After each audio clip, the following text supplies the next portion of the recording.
Вадия, скажите, пожалуйста, порой можно услышать упреки, почему вы посещаете могилы устаза, взываете к устазу, если даже не знаете, этот человек в раю, он или нет? Это устаз, да? Ну да, вот тому, к кому обращаемся, вы же, говорит, не знаете, в каком он состоянии находится, где он в раю или не в раю он.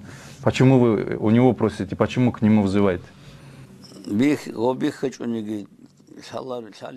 Бывают вещи, о которых известно, даже если их не видеть. Кто может сказать, что устазы не находятся в раю? Кто это может сказать? Например, что устаз Сайфулла Кади не находится в раю, могут сказать только мунафики и заблудшие люди. Такая мысль не возникнет, и нельзя, чтобы она возникла. А насчет дозволенности зиярата к нему, хоть немного размышляющий человек должен понимать, что отрицать этого нельзя.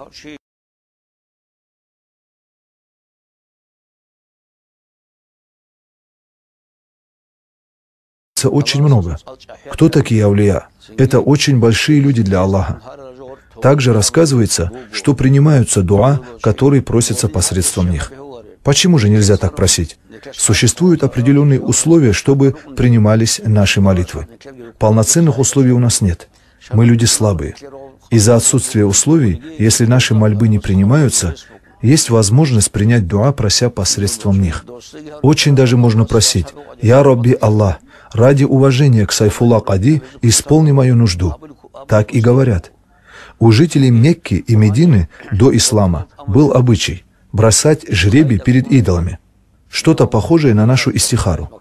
Это жребий. Но они это делали перед идолами. И тут может возникнуть вопрос, не похожа ли и наша истихара на этот жребий? Это и есть жребий. Но мы взываем к Аллаху, а они взывают к идолам.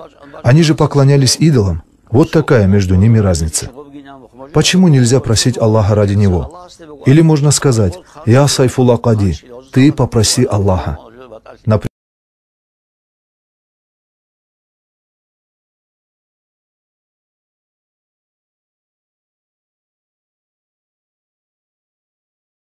Например, чтобы попросить у Хакима, сколько мы ищем посредников? Ищем его знакомых, чтобы отправить к нему.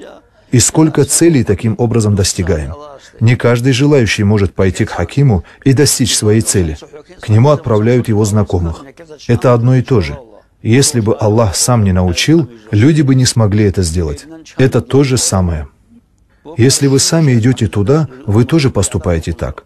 Скажи: «Ва Сайфулла Кади, попроси у Аллаха».